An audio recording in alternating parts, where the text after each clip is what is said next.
Hey, I'm going live. Had a lot of people reach out today, ask what's up. I even felt it. What's going up with all the depression right now?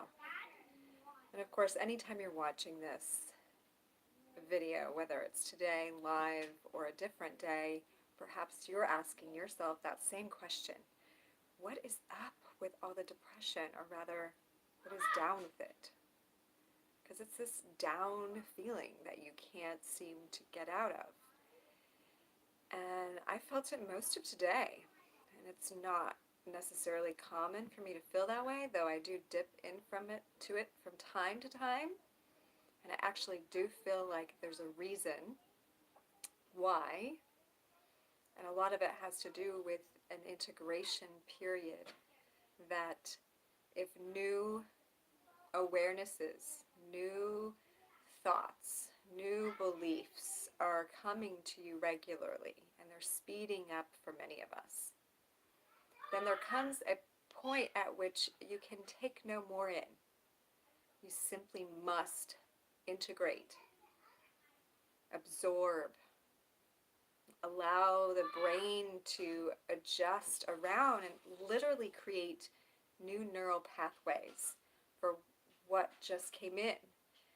And it can be the things that are happening in the world that can ignite or trigger a sense of. Doesn't mean there's anything wrong with you. It literally means you're adjusting your mental framework to be able to be with this happening, this global or local or familial or relationship happening in a way that is present and honest, right? And sometimes that means your foundation is shaken. Just like when you're building a new home, you have to kind of break up the foundation, the rocks, like dig some of that stuff out that was the land before the new structure. Like anytime you're building a new mental framework around something, which can honestly be any time a big shift happens. And I seriously think that there's so much change going on for so many people right now, all at once. It's like you can't avoid having to be with the pouring of a new foundation for your reality. And if you think of if you were the home that you're creating this new reality, you're creating a new home for yourself, your body, your mind, your chemistry. This is like where you live. You're your own home. And if you have had to break up a previous foundation, a previous belief system that you were working with around anything, your health, your money, any one of those are a system that had a foundation that likely came from your childhood, from the culture before you even were born, and has been gradually changing over time as it gets to this point. And now, let's be honest, there's a lot of radical changes going on. So we've had to really break up our foundations maybe over and over and over again, and really make them deep and solid, hopefully through some kind of a practice. Spiritual practice is helpful, but so can be sports like a martial arts or running or something that grounds you, surfing, something that connects you to nature, walking, like whatever it is, cooking, art, something that you find. And if you don't have any of these things, actually, I bet nobody is lacking in one of these things. I bet you just maybe do it so regularly that you don't maybe know that that's your place. Because I actually don't think we can survive without an outlet, without a place where we are working with the constant change. And if not, we actually do have more anxiety if we don't have a place for that. So if you don't, maybe it's time to cultivate a spiritual practice or time to begin a new art or a new practice in nature. But what I was going to say is when you're building a new house and you've broken up the foundation and the ground there, you've broken ground for a new foundation to be poured, imagine feeling the weight of that cement. Like first it's liquidy, it's heavy, and then it starts to solidify. And you realize this is not going anywhere. Like, I hope I poured this right. I hope it's even. I hope it's going to hold the rest of the structure that's coming. This is where we get to have trust and faith in the process of, recreating our lives. That we are doing the things we need, and if we don't, this is often where we look for a coach or someone to assist us. But when we're pouring a new foundation, that's what I feel like is happening right now for many people, is the pouring of a new foundation for your reality, and it feels heavy. Not even necessarily heavy bad, except for we've taught each other to associate depression with illness. And I actually don't think that's accurate most of the time. I definitely think there's some cases that if you completely have chemistry in your brain not working correctly, and that would be where it would need to be addressed, usually. Or if you're just over-identifying with that and you like taking that to be your identity, that can be a stuck place. Mommy didn't help. Yeah. But this heavy feeling is literally just like it would be heavy to feel yourself as cement. Like if you were cement hardening right now, which is kind of true as you are creating a new structure, creating a new life. You've broken up the old one. Maybe you've changed jobs. So you've broken that foundation. Maybe that was a painful change, but you did it. Maybe you felt liberated for a minute, and then you started to look for the next thing, and this could be your relationship. It could be you moved somewhere.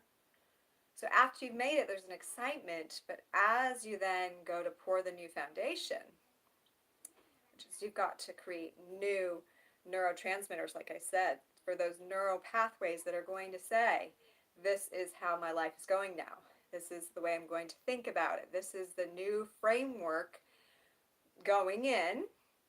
And, when you build a house the same way, you build the frame before you pour the foundation usually. Sometimes you pour the foundation, but there's a framework that the cement's going to go in. You're not just going to pour the cement out onto the ground. It's just going to go everywhere. It's not going to be even or hold anything, right? So we don't pour a new foundation to ground into till we have a new framework. And literally when we do this, our brain has cells whose job it is to take out the old neural pathways that are no longer going to be used. It's like the garbage dumpers. And they're going to dump all the old, things that you used to be thinking. Those neural pathways are getting junked. Hey guys, what's up? There's like screaming going on there. I think they're just playing though. But so when those are junked and those are going through our bloodstream, imagine how that feels. Like we can have some attachment anxiety. We're like feeling in our bloodstream what we used to do and used to believe and used to want. And if we don't have a strong third eye center, if we're not open here, this is why yoga, I feel like, is so helpful in meditation, is you cultivate the witness, the observer attitude. If you want help, I can teach you that. And there's articles and videos all over the web. You can just simply find opening my third eye. Pineal gland activation. It helps you maintain witness so that when you're dumping those old beliefs and you're feeling them again, because you feel that they're hormonal, they have a resonance that is familiar to you because you were thinking it all the time. It was deeply ingrained in you. So now it's being dumped for exit. So as it's exiting, that can feel heavy. That can feel like a bummer. That can feel like you actually aren't succeeding in making the shift. Because you're like, man, I thought I made the shift, but here I'm feeling all these same feelings. Like, did I really make the shift? And then we doubt ourselves and we second guess. And then sometimes we go to try to go back to the old life because we're feeling this stuff in our bloodstream, but it's just not the same anymore because we've already junked those neural pathways. She talks about this in the Biology of Kundalini, Exploring the Fire of Life. Jana Dixon goes into all the scientific and the chemistry, what happens when you are junking those old neural pathways, and it can feel like intense depression. It can also feel like anxiety. So then it goes to our liver and our kidneys for purification and release, and then through our colon and gallbladder. And because there are associated emotions with hormones as a part of that sloughing off, we can experience some kind of a backup in one of those organs, especially if we're not adding other supportive measures to help this process and encourage. Now, that can be a coach, that can be supplements, a good diet, that can be like a super peaceful environment, like being solitaire, being alone, hermiting out. That can be nature. I already said that, I think. Doing your art or something. Or it can be a combination of those things.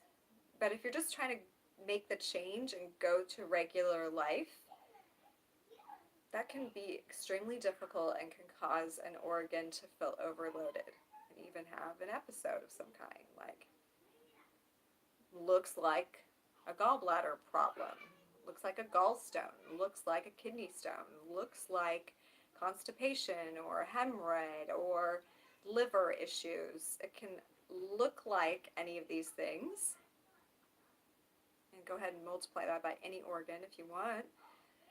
Just realize that also where we have possibly an inherited weakness in our constitution from our family, if our family repeatedly carried a same attitude or belief for a long time, those things can be deeply ingrained and they can like hang out in an organ.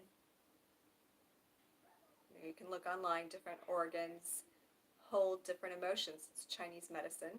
Like your liver holds anger and hatred. Your lungs hold grief. If you think about it, you're crying. There's a lung association. Your pancreas, the sweetness of life, so bitterness can be there. Bitterness can be in your gallbladder. And so forth. So as there's this cleansing trying to happen, from this change of belief, this exciting shift, like I'm going to do something new. I'm going to believe differently. I'm going to actually reframe myself around what's happening. And it's not always exciting. Sometimes you just feel like you have to reframe. You don't have a choice. This thing is happening. I've got to change my view just to stay sane or just to keep, from totally being devastated or whatever. So it's not always a great moment, but in the process of cleansing those to replace the neural pathways, what I'm saying is the depression is actually can also be described as this heavy sinking feeling of the foundation solidifying, the new reality. And if we don't take the time to honor that and really feel it, our organs can help us out by giving a problem that's going to lay us down and make us do nothing. Make us sit in a hospital bed or make us stay home in our beds because we feel terrible with a cold or whatever we have to do to integrate and to be with the new that's being birthed through us. So what's up with the depression lately? I feel like a lot of people have poured new foundations. Just need to be with that. Honor it. I know I feel that way. And I'm like, okay, I hear you, body. I gotta just get down and be with what is right now and adjust and sink into this new reality that's presenting itself. Yeah, it's gonna be all right. And if it feels more complicated than that and you feel like you really do need support, you want to know what supplements or yoga poses or mantras or anything else that, what other tools you might need, books to read, meditations to do, contact me. That's what I do. I have a log of articles and audios and videos and books and all kinds of things to support